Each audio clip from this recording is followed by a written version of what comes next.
Me again. I didn't think you'd want to watch a big long video, so I'm breaking this in half. I still haven't combed my hair. So anyway, hello. Karen again. Um, this this little recording is about the art of interviewing. I want you to include an interview in this paper, as I've mentioned, and we should be very careful about how we approach an interview. I'm going to talk about a few things to think about. First, the logistics of the interview. Will it be face-to-face or will it be online? They're two different scenarios. Face-to-face, absolutely, your first priority is safety.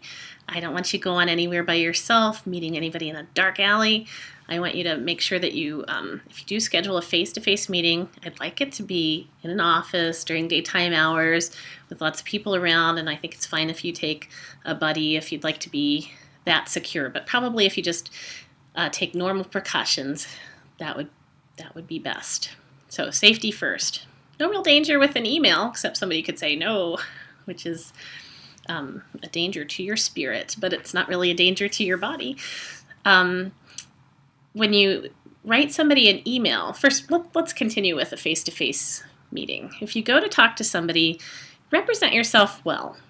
You are just representing yourself, no one else. I suppose we could say you're representing UMKC, but not really. It's just you going to talk to the leader of some organization or somebody who's benefited from an organization. But dress nicely, comport yourself as well as you can. Be very polite. Most importantly, be sure to ask politely for the interview, set it up, give them a time, and stick to it. And then be absolutely true to your word. Show up when you say that you will, or make sure that you are prepared and you don't waste anyone's time. And you absolutely need to say, introduce yourself, full name, handshake, and say a big thank you, both at the beginning and at the end. Email too. If you choose to do an email interview, then you probably should open up with a big thank you for somebody taking a little bit of time. And then you need to ask some questions that have that won't take too long to answer. The person doesn't have to devote a whole day to them, but can easily answer them. And you need some questions that will give you the information that you need while respecting their time. So you got to think. You got to think what either kind of interview. You have to think, what do I need to know? You have to sort of predict what your paper might look like and think what gaps you need to fill, what information would be helpful to you, and then you need to make sure that you hit those up in the interview and not neglect the important things. I can't tell you how many newspaper interviews I've done where I've gotten back to my desk at the newspaper office and I've thought, I really should have asked about this thing, and maybe this thing is the whole point of what I went to talk about. Sometimes conversation gets kind of fun and you realize that you've missed something kind of critical.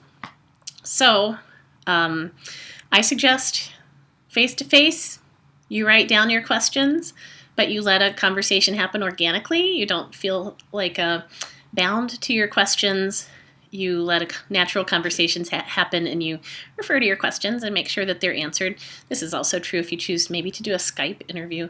Should you do an email interview, ask the perfect questions so that you'll get what you need and you won't waste their time. You really have to put some thought and time into that. Do your homework about the organization before you set up a list of questions, because some of your questions might be answered on their website. It would be dumb to ask a question that is covered on the organization's website. They'll think you're a rookie. Speaking of rookies, I remember once I interviewed a baseball player. He was an interesting guy. Steve Hamilton was his name, and he played basketball for the Knicks and baseball for the Yankees. It was in the 50s, so he was an early player to do two sports. A few more players have done that in recent years.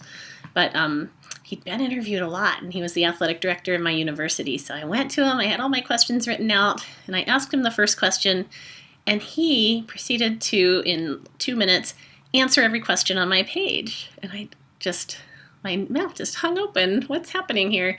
And he told me, well, I love messing with you rookies because I read all your questions and I answered them in order. Now we could just have a regular conversation. Hold on one second.